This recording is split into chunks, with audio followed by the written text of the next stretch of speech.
हमारे बीच मौजूद हैं गौतम बुद्ध नगर से सांसद माननीय महेश शर्मा जी। स्वागत है भाई साहब आपका हमारे शो में। धन्यवाद। जो हमारा ये अभियान चल रहा है, जो कहा वो किया, भारतीय जनता पार्टी ने अपने 2017 के संकल्प पत्र में जो प्रॉमिस किया था, जो संकल्प लिया था, उसको धरातल पर कितना उतार पाए हैं, आज इसी विषय पे हम चर्चा करेंगे। हमारा आज का जो पहला प्रश्न है, पूर्ववर्ती सरकारों ने उत्तर प्रदेश में अपनाए हुए कुशासन की नीतियों से जो एक आपने लोगों ने स्लोगन भी दिया था 2017 में कि हम लोग गुंडा राज मुक्त और भ्रष्टाचार मुक्त उत्तर प्रदेश बनाएंगे, ऐसे में हम आपको कितनी सफलता मिली है अभी तक पिछले 5 साल में? भाई, जब 2014 में हमारी सरकार बनी, उससे पहले का 20 वर्षों का शासन और खास तौर पर पिछले 10 वर्षों का शासन, को शासन कहूंगा मैं, उसे शासन नहीं कहूंगा, एक अफरा तफरी का माहौल था। राजनीति से लोगों का विश्वास उठ चुका था। युवा, किसान, गरीब, मजदूर अपने भविष्य की तलाश में इधर उधर भटक रहा था। जिधर देखो बात चलती थी घोटालों की, भ्रष्टाचार की। एक बदलाव आया और एक अनुशासित, एक कुशासन को छोड़कर एक सुशासन की तरफ हम बढ़े और भारतीय जनता पार्टी नीति सरकार हमारे देश में बनी। नरेंद्र मोदी जी उसके पहले सेना नायक बने और उसके बाद 2017 के अंदर योगी जी उत्तर प्रदेश में आए मुख्यमंत्री के रूप में। इन दोनों की जोड़ी ने देश और प्रदेश के लिए जो काम किया है वो बेमिसाल है। मुझे भी पिछले 5 वर्ष 2014 से 2019 तक यशस्वी प्रधानमंत्री नरेंद्र मोदी जी के सानिध्य में 4 मंत्रालयों में स्वतंत्र प्रभार मंत्री के रूप में काम करने का मौका मिला। एक बदलाव आया। मंत्रालयों में यह हालत था कि जब पहली फाइल मेरे पास आई 1800 करोड़ की, मैंने इतनी गिनती नहीं गिनी थी, मास्टर का किसान का बेटा था, 2 बार 3 बार पेन गिरा दस्तखत करने से पहले। वहां के बाबू और अफसर आए कि बोले साहब इससे पहले जयंती टैक्स लगता था, इस पर 1% लगता था बड़ी फाइलों पर। मैंने कहा बड़ी फाइल का मतलब क्या होता? बोलिए 500,000 करोड़ से ऊपर की फाइलों पर, और छोटी फाइलों पर 2% टैक्स लगता था। मुझे खुशी है मेरे प्रधानमंत्री जी ने जो फाइलें वहां 400 से 500 दिन में पास होती थी, उसको लाकर 60 दिन को रख दिया था। एक व्यवस्था में बदलाव आया। वो अफसर आया था, बाबू आया था मेरे पास भी, साहब इस फाइल पे साइन करने से पहले 1% मिलता है मंत्री को। उसे बताया कि हमने कहा हम पूरे जितने साल भी हम रहेंगे, हम किसी पार्टी से मिलना नहीं चाहेंगे। ये संदेश था हमारे नेता का ऊपर से, जो स्वयं अपने आप में एक पारदर्शी जीवन जिन्होंने जिया है। वही जोड़ी मोदी जी की और आज योगी जी की। उनका जीवन को भी मैंने बहुत करीब से देखा है। मैं जब भी गोरखपुर जाता था तो मैं थोड़ा स्वार्थी हो जाता था। मुझे मंत्री के रूप में 5 स्टार होटल की अकोमोडेशन सुविधा मिलती थी, लेकिन मैं उस मठ में ठहरता था। वहां मुझे शुद्ध सात्विक भोजन मिलता था, गाय का दूध मिलता था। सवेरे जब मैं सो के उठता था, उससे पहले तो योगी जी मुख्यमंत्री के रूप में अपने कुत्ते के साथ घूमकर, गौशाला का भ्रमण कर कर, वहां के अस्पताल को देखकर आते थे। तो ये जो बदलाव हुआ है कि दौरान एक अनुशासन, बेहतर कानून व्यवस्था, पुलिसिंग के लिए लखनऊ, नोएडा, कानपुर जैसे, वाराणसी जैसे शहरों में कमिश्नर व्यवस्था, 1.5 लाख से ज्यादा पुलिस कर्मी नए भर्ती हुए। मैं खासतौर पर अगर गौतम बुद्ध नगर की बात करूं तो कमिश्नरेट प्रणाली आने के बाद गुणात्मक परिवर्तन हुए। आप समझिए कि पिछले 14 वर्षों में, अगर 17 से पहले की बात करें, 15 वर्षों में एक भी नई कंपनी इस क्षेत्र में नहीं आई थी। लोगों का विश्वास नहीं था। गुंडे, बदमाश, माफियाओं के राज इतने थे कि कोई भी किसी भी बराबर की खाली पड़े मकान के अंदर कोई घुस जाता था। माफिया प्रोटेक्शन होता था, उन्हें प्रोटेक्शन जायज सी बात है पुलिस के माध्यम से और ऊपर तक से मिलता था। बिल्कुल उसी से जुड़ा हुआ एक प्रश्न भी है, मैं ले लेता हूँ। विपक्षी दलों ने उत्तर प्रदेश को घोटालों का प्रदेश बना दिया था, ऐसा आप लोग आरोप लगाते रहे हैं, और पूर्व की सरकारों में भारी भरकम घोटाले भी देखने को मिले, बहुत सारे विभागों में सामने भी आए थे। इसे पिछले 5 सालों में भारतीय जनता पार्टी सरकार आने के बाद कितना बदलाव आया है, कैसे देखते हैं इसको?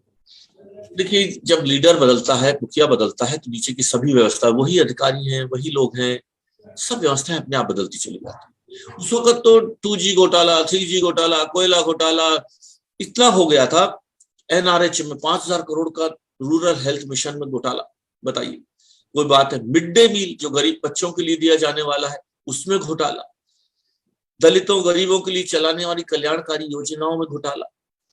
आज जब मैं एक गांव में गया तो मैंने कहा भाई किसान सम्मान निधि मिली? बोले हाँ जी मिली। 2,000 रुपए आने थे? बोला हाँ जी आने थे। मैंने कहा पूरे 2,000 मिले? कोई परसेंटेज किसी बिचौलिए ने पैसे तो नहीं मांगे उसमें? बोले नहीं साहब पूरे आ गए। अब बताइए कितनी बड़ी सोच थी। 28-30 करोड़ जनधन खाते हमने खोले।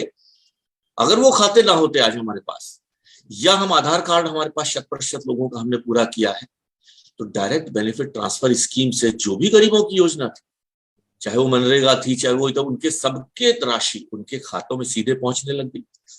गोमती रिवर फंड का घोटाला, आज तक हमारे जो मुखिया थे उनके ऊपर सीधे इल्जाम है कि गोमती रिवर फंड का घोटाला आपके हाथ में। 2600 करोड़ का प्रोविडेंट फंड का घोटाला, बिजली विभाग का घोटाला 1500 करोड़ रुपए का। ये सब कुछ ऐसी चीजें थी जिससे कलुषित सा हो गया था। मैं नोएडा में हूं तो मेरे पास जब फोन आता था किसी का कि डॉक्टर साहब मुझे इंडस्ट्री के लिए 10,000 मीटर का प्लॉट चाहिए, और साथ में कहते थे बाकी जैसे आप कहोगे वैसे हो जाएगा। मैंने कहा बाकी क्या हो जाता? तो बोले पूछ लेना। मैंने बोले जी दर तो हमें पता है कि 6,000 रुपए मीटर ली जाती है। मैंने कहा भाई ये कोई रिश्वत का अड्डा थोड़ी है जो आपने किसी दलाल के पास थोड़ी फोन किया है। ये व्यवस्था में बदलाव आया था और फिक्स थी, सबको पता था कि 6,000 रुपए मीटर की रिश्वत 10% पैसा देकर पोजीशन दे दिया जाता था बिल्डरों को। रिश्वत ऊपर के नेताओं में चली जाती थी। आज वो सारे प्रोजेक्टों का दंश हम झेल रहे हैं।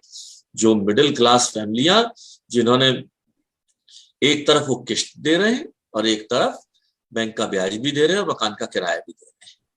तो आज ये समझिए कि इतनी सारी योजनाएं चली और उनका सीधा डायरेक्ट बेनिफिट ट्रांसफर के माध्यम से उनके खातों में जाना, 15 करोड़ लोगों को खाना देना, कहां तक की बात हो सकती है? तो अगर आप वास्तव के अंदर जिस अंत्योदय की कल्पना पंडित दीनदयाल उपाध्याय जी ने की थी कि पायदान की सीढ़ी पर खड़े हुए अंतिम व्यक्ति को अगर आजादी की रोशनी की किरण ना मिले तो ऐसी आजादी बेमानी होगी। अगर वो अंत्योदय का काम किया है तो हमारी सरकार ने किया है। गरीब को भोजन मिल जाए, उसके घर में बिजली मिल जाए, उसको टॉयलेट मिल जाए। अगर कोई आफत ऐसी कोरोना जैसी आ जाए, 15 करोड़ लोगों को और 85 करोड़ लोगों को पूरे देश में और 15 करोड़ को उत्तर प्रदेश में निःशुल्क भोजन, और अब तो मार्च तक भी सुना है और अगले मार्च तक भी, होली तक भी मिलता रहेगा। तो मैं समझता हूँ कितने बड़े परिवर्तन। डॉक्टर साहब आप भोजन और मास्क की बात कर रहे हैं तो उसी से जुड़ा हुआ एक प्रश्न भी है कि विपक्षी दल ये आरोप लगाते हैं कि भाजपा की उत्तर प्रदेश सरकार ने कोरोना का प्रबंधन ठीक ढंग से नहीं किया, जिससे आम जनमानस को मेडिकल सुविधा ठीक से उपलब्ध नहीं हो पाई और एक भारी महामारी में लोगों को बड़ा नुकसान उठाना पड़ा। इस आरोप पे क्या कहना चाहेंगे आप? देखो भाई, ये सवाल तो आपने गलत आदमी से पूछ दिया। किसी खाली नेता से पूछते, सांसद से पूछते तो वो ना जाने क्या जवाब देता। लेकिन मैं डॉक्टर हूं भाई, इस पेशे से जुड़ा हुआ हूं, 37 वर्षों से इस पेशे में हूं। कोविड जैसी महामारी जिसके बारे में पूरे विश्व को नहीं पता था क्या वायरस है, क्या जांच है। एक लैब थी हमारे पास सिर्फ पूना में, वायरोलॉजी की लैब। किट हमारे पास नहीं थी, पीपी किट, सैनिटाइजर नहीं था, मास्क नहीं था, ग्लव्स नहीं था, दवाई नहीं पता था। देश को प्रधानमंत्री ने एक फैसले से 25 मार्च 2019 का दिन मुझे याद है, लोग हंसे थे, साहब घंटी बजवा रहे हैं, थाली बजवा रहे हैं, लॉकडाउन कर रहे हैं। अगर आज वो फैसला हमारे यशस्वी प्रधानमंत्री ने नहीं लिया होता तो देश तबाही की ओर जा रहा होता। उस फैसले को हमारी उत्तर प्रदेश की सरकार ने और आगे बढ़ाया। मैंने पहली लहर देखी, दूसरी लहर देखी और अब तीसरी लहर भी देख रहा हूँ। और जब ये दोनों लहरें आ रही थी तो मैंने ये अपना कुर्ता उतारकर अपना सफेद कोट, डॉक्टरी का चोगा पहन लिया था। मुझे भी हुआ कोरोना 10 दिन तक दूसरी लहर में। लेकिन आप विश्वास कीजिए, उत्तर प्रदेश की कोरोना व्यवस्था को किस तरह हमने संभाला, उसकी प्रशंसा मीडिया करे, उसकी प्रशंसा अंतरराष्ट्रीय संस्था WHO करे। कितनी बड़ी बात है। हमें वैक्सीन जब मिलती थी, जब पूरे विश्व में वैक्सीन खत्म हो जाती थी, सबको लग चुकी होती थी, जब उनकी ओवर प्रोडक्शन हो जाती थी, तो वो कहते थे विकासशील देशों में भारत को भी पूछ लो। आज भारत अपने देश के 130 करोड़ देशवासियों को तो वैक्सीन 170 करोड़ से ज्यादा, 60 करोड़ से ज्यादा वैक्सीन हम लगा चुके हैं। दूसरी डोज भी लग गई है, प्रिकॉशन डोज भी लग गई है। कितनी बड़ी हमारी गर्व और गौरव की बात है। हम हाथ फैलाते थे वैक्सीन के मामले में, आज हम हाथ देने वाले हैं। विश्व के कितने देशों, 80 से ज्यादा देशों को हम वैक्सीन दे रहे हैं, और 2-2 वैक्सीन, अब 3-3 वैक्सीन हमारे देश में बन रही है। कितनी बड़ी गौरव और गौरव की बात होती है। और फिर कल्पना कीजिए कि आज इस तीसरी लहर में जो तबाही नहीं हो रही है, मामूली बुखार हो रहा है, लक्षण हैं, पॉजिटिव टेस्ट भी आ रहे हैं, लेकिन कितनी बड़ी बात है कि जीवन हानि नहीं हो रही। ये भी इसी वैक्सीन का तो कमाल है। या मान कीजिए कि इस बात का जवाब तो कोई मुझसे अगर लेना चाहेगा तो वो, अब फिर किसी के जात नहीं देखी, किसी का वोट बैंक नहीं देखा, हर व्यक्ति को वैक्सीन मिली, निःशुल्क मिली, प्रिकॉशन डोज भी हमारे हेल्थ सेकंड वर्कर्स को मिल रही है, तो मैं समझना बहुत बड़ी बात है। तो इसलिए एक प्रश्न है कि उत्तर प्रदेश की पूर्ववर्ती सरकारों में युवाओं को या तो रोजगार मिलता नहीं था, और मिलता भी था तो उसमें पक्षपात होता था, जातिवाद होता था। उत्तर प्रदेश में भारतीय जनता पार्टी की सरकार आने के बाद इसमें कितना बदलाव देखते हैं आप? पूर्व की सरकारों में लोगों को पलायन करना पड़ता था, बहुत सारे ऐसे श्रमिक बाहर जाकर के रोजगार के लिए भटकते थे दर दर। अभी कितना बदलाव आया है आपकी सरकार आने के बाद? देखिए, जब पहली बार प्रधानमंत्री जी ने कहा साहब सर्टिफिकेट अटेस्ट करने के लिए MP और MLA के दस्तखत निकालने पड़ेंगे, सेल्फ अटेस्टेशन चाहिए, कितना व्यक्ति का गौरव बढ़ा कि मैं अपना सर्टिफिकेट खुद अटेस्ट कर सकता हूँ। कौन है MP, कौन है MLA, कौन है गजेटेड ऑफिसर, मेरी तो बनाए हुए ही। आता था बेचारा गांव का आदमी साइकिल पे चढ़कर 30 किलोमीटर दूर चल के, वहां पता चला विधायक जी तो, सांसद जी तो साहब लखनऊ गए, वापस लौट कर जाता था। मैंने खुद सर्ट करी है। रिश्वत फिक्स होती थी जाति के हिसाब से कि किसकी सरकार आई है, फला जाति की सरकार आई है, सारे फला जाति वाले इकट्ठे हो जाओ, फला लोग इकट्ठे हो जाओ, और उसका दंश हरियाणा की पूर्ववर्ती सरकार के देख लो, मुख्यमंत्री लेवल के जो लोग हैं जेलों में हैं आज कितनी भर्तियां जो यहाँ होती थी जातियों के नाम पर होती थी। रेट तय होता था, इंटरव्यू के नाम पर घोटाला चलता था, लिखित परीक्षा में भी तो बेईमानी होती थी, बची कुची कसर इंटरव्यू के नाम पर हो जाती थी। उसने कहा, प्रधानमंत्री ने कहा कि तीसरी श्रेणी की नौकरियों के लिए और उससे नीचे इंटरव्यू की जरूरत नहीं है अगर इस भ्रष्टाचार को रोकना है तो। उन्होंने रोक दिया। 4.5 लाख युवाओं को सरकारी नौकरी देने का काम किया है। संविदा पर जिनकी जरूरत थी संविदा पर रखा। आज जितना विकास का काम हुआ है, मैं एक उदाहरण देता हूं। मेरे यहाँ विश्व का सबसे बड़ा हवाई अड्डा, देश का सबसे बड़ा हवाई अड्डा, एशिया का सबसे बड़ा हवाई अड्डा आज जेवर एयरपोर्ट आ रहा है। 1 लाख लोगों को रोजगार मिलेगा, उसके साथ वहां कंपनियां लगेंगी, उन कंपनियों के में काम होगा, उनमें और अलग से लोग लगेंगे। किसी का ढाबा, किसी का होटल, किसी का रेस्टोरेंट खुलेगा, किसी का रिक्शा चलेगा, किसी का ठेला चलेगा। कितने बड़े विकास के काम किए हैं। ये आखिरकार जो सपना था प्रधानमंत्री जी का कि नौकरी मांगने वाला लाइन में ना बात लफड़ा हो, वो नौकरी देने वाला बने। Stand up, startup. मैं अभी अपने ग्रेटर नोएडा की फैक्ट्री में गया, 4 युवा शुरू किया। मैंने कहा क्या सी फैक्ट्री लगाई, मैं देखना चाहता हूँ। रोबोट की कंपनी। हमने कहा इसकी निर्भरता, बोले साहब इसकी निर्भरता हम चिप्स के लिए चाइना पे निर्भर रहते थे, अब वो कहते जी हम चिप्स भी अपने यहाँ ही बना रहे हैं। उन 4 युवाओं का काम अगर आप देखो तो दांतों तरह उंगली दबा लोगे कि एक प्रधानमंत्री ऐसा हुआ है जो कहेगा लोन चाहिए लोन भी दूंगा, फैक्ट्री चाहिए, बिल्टअप फैक्ट्रियां ऐसी जो आप चाबी खोलो और उसमें जाओ, अपना काम करो, और काम करके जब तक मन करे काम फैक्ट्री चलाओ, नहीं चले तो बंद कर दो। कितना बड़ा काम किया है रोजगार की दृष्टि से। अगर पहले के लोग जाते थे कि साहब सफाई महोत्सव हो रहा है, चलिए नाच गानों पे करोड़ों अरबों रुपए इकट्ठे हो जाते थे। एयरपोर्ट बनना है तो सफाई में बनेगा, पर जरूरत थी या नहीं थी। आज उस वक्त जब आए तो 78 खाली एयर स्ट्रिप्स थी, आज एयर स्ट्रिप्स बनकर दुगनी हो गई। मैं हवाई अड्डे का मंत्री उस वक्त रहा, सिविल एविएशन का मिनिस्टर रहा। आज मेरे क्षेत्र में मुझे गर्व है, गौरव है कि देश का और विश्व का, एशिया का सबसे बड़ा हवाई अड्डा जो अपने आप में एक संपूर्ण हवाई अड्डा बनकर तैयार होगा। तो इसलिए लाखों लोगों को रोजगार, और पूरे देश में और उत्तर प्रदेश एक शो विंडो बन गया। लोगों का विश्वास जता कि निवेश होकर जब कंपनी आएगी, फैक्ट्री खुलेगी तो उन लोगों को नौकरी मिलेगी।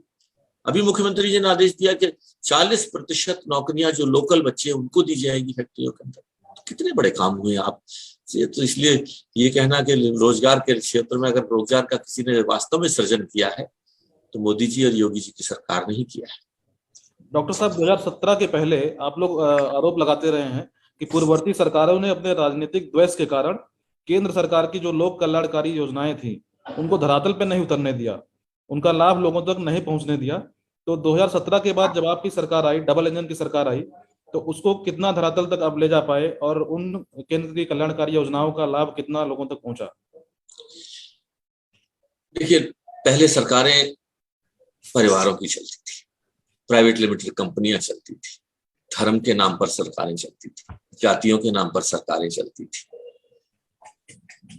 जो सो कॉल्ड एक लोकतांत्रिक पार्टी हमारे देश की, एक परिवार की पार्टी उन करने के लिए 70 वर्षों की आजादी में 60 साल उस पार्टी को काम करने का मौका मिला। उत्तर प्रदेश में 2 परिवारों की सरकार चली, कहाँ है हम आज? क्या ऐसी कारण था कि 227 सीटों से अखिलेश यादव जी को जो सरकार, जो प्रदेश की जनता ने विश्वास जताया था, लौटकर 47 पर आ गए। देश की सबसे बड़ी कांग्रेस पार्टी, जो विपक्ष की 543 सीटें होती लोकसभा, उसमें 10% सीटें जरूरी होती विपक्ष का नेता चुनने के लिए, आज वो 10% का आंकड़ा भी नहीं छुटा पाए। क्या कारण है? यही कारण था कि जो परिवारवाद से, जातिवाद, धर्मवाद से जो ऊपर नहीं उठ पाए, जो जन कल्याणकारी योजनाएं वो घोटालों का अड्डा बनी, जो भी थी, चाहे वो मनरेगा से था, चाहे मिड डे मील की योजना थी, या कोई भी और काम होते थे। अगर इतनी ईमानदारी से काम ना हुआ होता तो आज 85 करोड़ लोगों को देश में और 15 करोड़ लोगों को प्रदेश में, हमारी 23 करोड़ की जनसंख्या में से 15 करोड़ लोगों को भोजन मिलना और लगातार 1.5 साल तक मिलते रहना, 1.5 से 2 सालों तक, ये अपने आप में एक मिसाल है। गरीब के लिए गरीबी हटाओ, गरीबी हटी नहीं हटी, गरीब जरूर हट गया। भाई गरीब को गरीबी घटाने की करोगे क्या? उसको घर दो ना। 40 लाख से ज्यादा घर हमारी उत्तर प्रदेश सरकार ने बनाकर गरीबों को दिए, घर में बिजली के कनेक्शन निःशुल्क दिए। और गरीब को क्या चाहिए? एक टॉयलेट चाहिए, घर चाहिए, गैस चाहिए।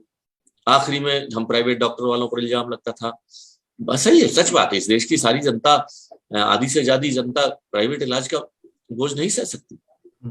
धन्यवाद दें हम अपने प्रधानमंत्री जी को।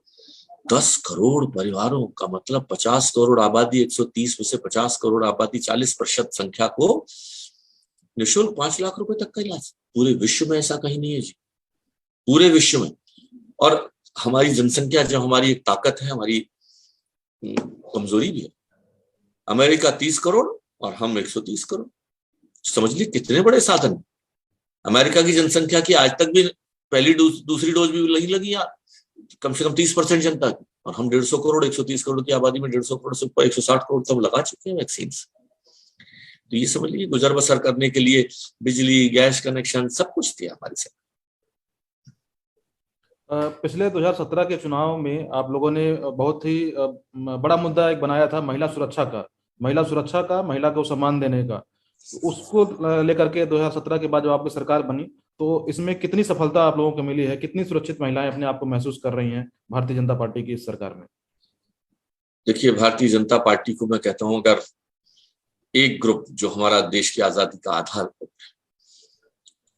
देश में पहली बार के बाद दोबारा सरकार बनी, दोनों पूर्ण बहुमत की सरकार आजादी के बाद के इतिहास का पन्ना है। अगर शुरू के 10 साल नेहरू जी के छोड़ दें तो ऐसी सरकारें रिपीट नहीं हुई, पहली बार से भी ज्यादा बहुमत।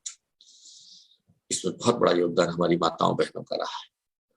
उनके लिए 2 कारण बहुत बड़े होते थे कि महिलाओं की सुरक्षा, महिलाओं की शिक्षा और महिलाओं को मजबूत करना, सशक्तिकरण, महिलाओं का सशक्तिकरण।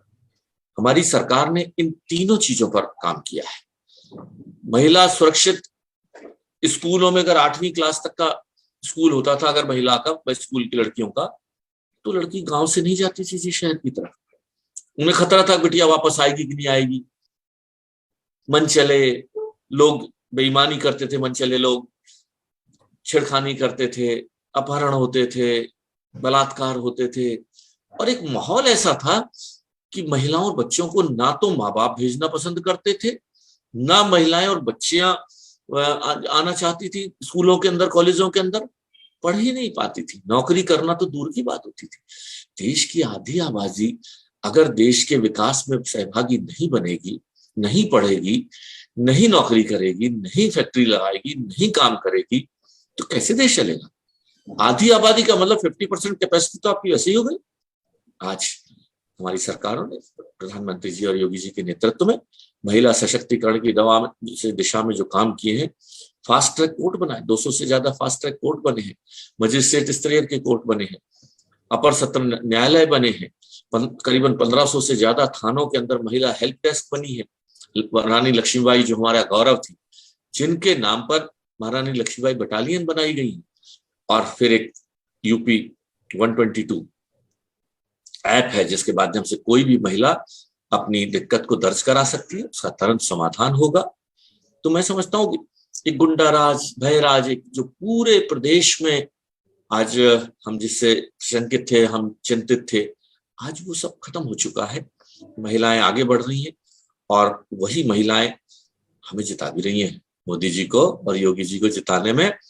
और मैं कहना चाहता हूं आप इस माध्यम से कि अब की बार भी, यहां तक कि हमारी मुस्लिम बहनें भी जो 3 तलाक का दंश जो झेल रही थी पिछले सदियों से, आज उस दंश से बाहर निकलकर हमारी मुस्लिम बहनें भी मोदी जी और योगी जी की जोड़ी को दोबारा से स्थापित करेंगी। और मैं समझता हूं कि भारतीय जनता पार्टी नीति सरकार प्रदेश में भी दोबारा से बनने जा रही है, और अभी लोकसभा के चुनाव में तो समय है। बिल्कुल। एक, क्योंकि आप डॉक्टर साहब पश्चिम से आते हैं और पश्चिम क्षेत्र के किसानों का हमेशा एक बड़ा मुद्दा रहा है गन्ना भुगतान। तो उस भुगतान को लेकर के विपक्षी सरकारों पे अभी आरोप लगा कि लंबे समय तक का भुगतान उनका पेंडिंग रहा, और आपकी सरकार आने के बाद आप लोग ये दावा करते हैं कि वो आपने भुगतान किया है उन लोगों को। तो इसको कितना मतलब नीचे तक उतर पाया है, कितना भुगतान हो पाया है, थोड़ा सा इस बारे में भी दर्शकों को बताएं। देखिए, मुझे ध्यान है, मैं 2014 से पहले, मैं 2017 में हमारी जब सरकार बन रही थी, तो मैं 2014-15 के आसपास टिकैत साहब का जो घर है सिसौली में, एक किसानों की एक सभा थी, ज्यादातर जाट किसान थे, और उनकी एक मांग थी कि किसानों का गन्ना का भुगतान नहीं होता। मेरे साथ मंत्री भाई संजीव बालियान जी भी साथ थे, नरेश टिकैत जी भी साथ थे, राकेश टिकैत जी भी साथ थे। करीबन 40,000 किसान वहां बैठे थे। मैं मंच पे था, आशंकित था, सशंकित था, चिंतित था। हमने कहा ये एक ही मांग उठाएंगे कि यहाँ पर कि साहब गन्ना किसानों का पैसा नहीं मिले, और कोई बड़ी बात नहीं, आप वहां घेराव करके बैठ जाए, जब वहां से पैसा आएगा तभी छोड़ेंगे आप समझिए, वास्तव के अंदर में चिंतित था। लेकिन उनको एक विश्वास हुआ कि भाई कुछ दिया है और थोड़ा सा समय और दे दीजिए। 1,43,000 करोड़ का पिछला बकाया गन्ना किसानों का हमारी सरकार ने दिया है। सवाल दूसरा भी है इसके साथ जुड़ा हुआ, ये कहां से आई ये फिगर 1,43,000 करोड़? क्यों आई? क्योंकि पिछली सरकारों ने अन्याय किया था उन किसानों के साथ, गन्ना किसानों के साथ, उनका पैसा रोका। मिल मालिकों से संबंध होते ऊंचे ऊंचे, बड़ी बड़ी जो मिलें थी, शुगर की मिलें, उन्हें औने पौने दांव में सिक यूनिट दिखाकर बेच दिया गया। ये जो विषय आए हैं, आज 267-250 से करीबन ज्यादा खंड सारी की इकाइयों के लाइसेंस सिक्कर किए गए हैं। और गन्ना किसान के लिए तो ये सरकार, मैं समझता हूँ, चीनी मिलों का शुरू करना, चीनी हमारे यहाँ सरप्लस है, ये किसान भी जानता है। उस सरप्लस चीनी का हम क्या करेंगे? अगर अंतरराष्ट्रीय बाजार के अंदर वो नहीं खपाई गई तो उसका रेट गिर जाएगा, उसका सफरर कौन होगा? किसान होगा।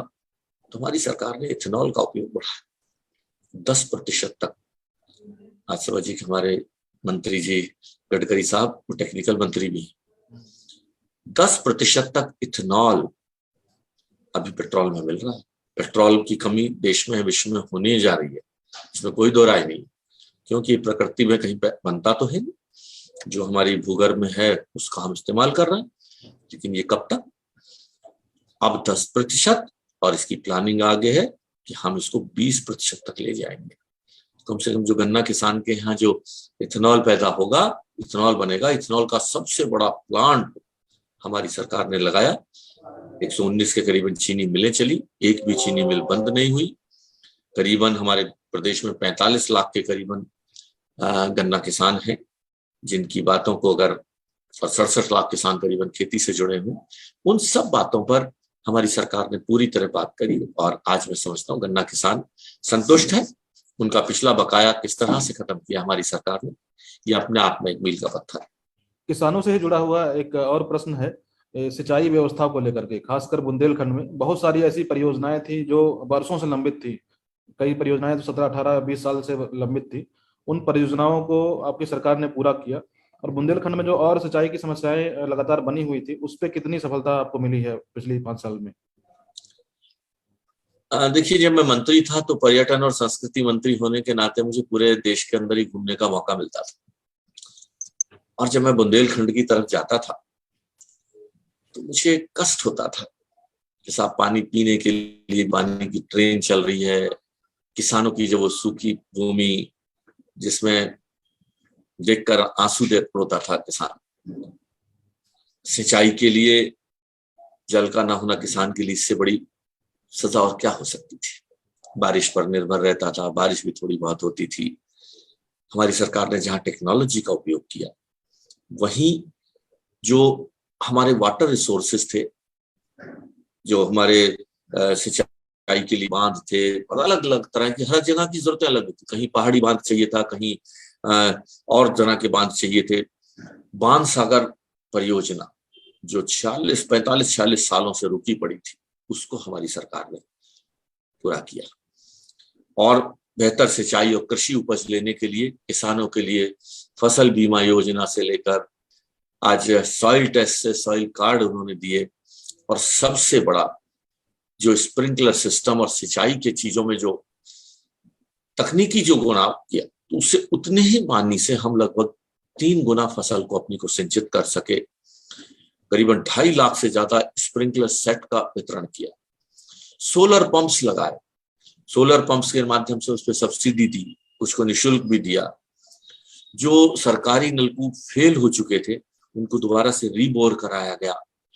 तो सिंचाई की दृष्टि से आज किसान महसूस कर रहा है कि अगर इसी स्थिति में हम रहते, और वही कारण है कि अब हमारे यहाँ फसल, अन्न का उत्पादन सब कुछ के बावजूद, तबाही भी आई, कोरोना भी आया, सूखा भी पड़ा, लेकिन उसके बावजूद भी अन्न का उत्पादन बढ़ा है।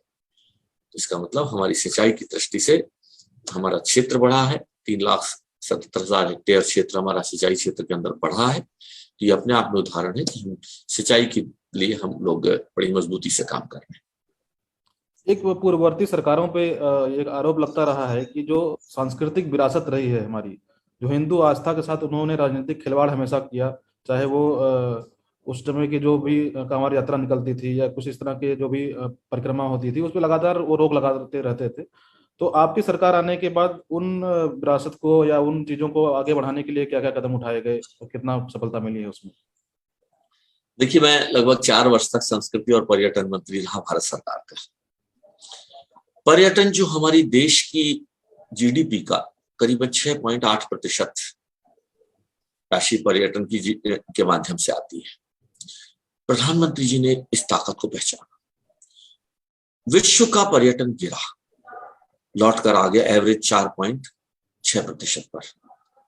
भारत का पर्यटन बढ़ा, 9 से 11% तक हमारी प्रगति हुई इसके अंदर। और भारत जो ट्रैवल और टूरिज्म इंडेक्स में, जिसे वर्ल्ड इकोनॉमिक फोरम में प्रधानमंत्री जी परसों बोले थे, उस वर्ल्ड इकोनॉमिक फोरम में हमें 45 पॉइंटों की जंप दी।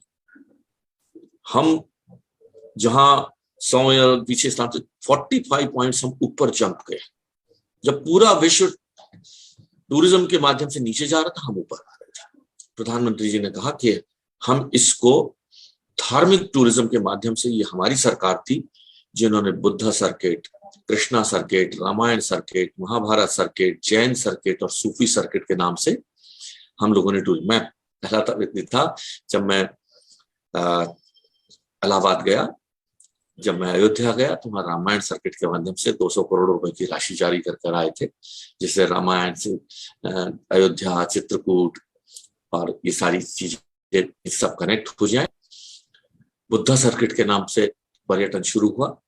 और आज भारत की सबसे बड़ी पहचान आखिर क्या है? 130 करोड़ देशवासी। अमेरिका में जाइए 90% 95% आपको ईसाई मिलेंगे। मोरक्को में चले जाइए, सऊदी अरब में चले जाइए, दुबई में चले जाइए, 90-95% मुस्लिम मिलेंगे आप।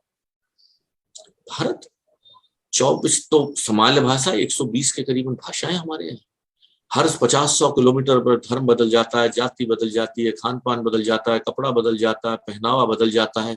कौन सी ऐसी ताकत है जो इस देश को, 130 करोड़ देशवासियों को एक बांध के?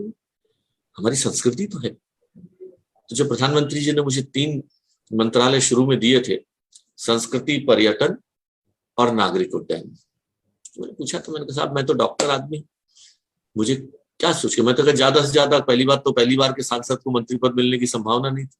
मैंने कहा मिलेगा तो भी क्या मिलेगा, मैंने कहा ज्यादा से ज्यादा स्वास्थ्य राज्य मंत्री का वहां का मिलेगा। तो उन्होंने बड़े अच्छे शब्द मैंने चुने उनके लिए कि मैंने कहा भारत की घनी संस्कृति को पर्यटन के माध्यम से उड्डयन के पंख लगाकर विश्व तक पहुंचाना, यह हमारा ध्येय है और वही हमारी ताकत है, वही हमारी पहचान है। जितनी प्राकृतिक साधन भारत के पास है, विश्व के किसी के पास नहीं है। हमारी उत्तर प्रदेश की सरकार ने जो कुंभ का आयोजन किया था, आज प्रयाग के लोग याद करते हैं, कुंभ आए गए इससे पहले, लेकिन आज उस कुंभ के कारण गिनीज बुक में हमारा नाम रिकॉर्ड हुआ। आज भारत की कितनी विधाओं को सांस्कृतिक धरोहर का संरक्षण देने के माध्यम से हमारी पहचान बनी, हमारी विश्व के अंदर हमारी पहचान बनी। तुष्टीकरण की राजनीति से हम दूर हटे। भारत के अंदर, दुबई के अंदर अगर भारत का राम मंदिर बने, भारत का हिंदू मंदिर बने, इसके पीछे कौन सी ताकत थी? हमारा प्रधानमंत्री वहां जाकर मंदिर की स्थापना करता रहता है। आप समझिए कि अंकोट टेम्पल आज विश्व के अंदर पहचाने वाला टेम्पल है। तो मैं समझता हूँ कैलाश मानसरोवर यात्रा, राम मंदिर, बाबा विश्वनाथ धाम, मैं लगभग 2.5 वर्षों तक लगातार प्रधानमंत्री जी के ऑफिस में बैठ जाता, वहां के लोगों की समस्याएं सुनता था। आप समझिए, भगवान का मंदिर बनाने का, भगवान का घर बनाने का मौका किसी को मिल जाए तो आपदा आनी थी। बाबा केदारनाथ का मंदिर का बनाने का मौका मोदी जी को मिला, राम मंदिर बनाने का मौका, बाबा विश्वनाथ धाम मंदिर बनाने का मौका मोदी जी, योगी जी को मिला। तो कितनी बड़ी बात है। गंगा को साफ करने की जो हमारी योजना शुरू करी, वो भी हमारी सरकार ने शुरू करी। तो ये हमारे लिए पहचान है कि हम अपनी सांस्कृतिक धरोहर को विश्व के सामने सही रूप से पेश करें और पर्यटन के माध्यम से हम अपनी देश की आर्थिक उन्नति को लेकर आगे चले। बहुत बहुत धन्यवाद आपका। आप हमारा आज का जो विषय था ईमानदार, अनुशासित एवं जिम्मेदार सरकार, इसके तहत भारतीय जनता पार्टी की सरकार आने के बाद जो उन्होंने संकल्प पत्र में अपने वादा किया था उसको पूरा करने का काम किया। इसके संबंधित जो भी प्रश्न आपसे पूछे गए, आपने बहुत ही बेबाकी से उसका जवाब दिया। बहुत बहुत धन्यवाद आपका। बहुत बहुत धन्यवाद आप सभी दर्शकों का भी। हम फिर किसी और विषय के साथ आपके समक्ष आएंगे, फिर वापस इसी विषय में चर्चा करेंगे। धन्यवाद। धन्यवाद।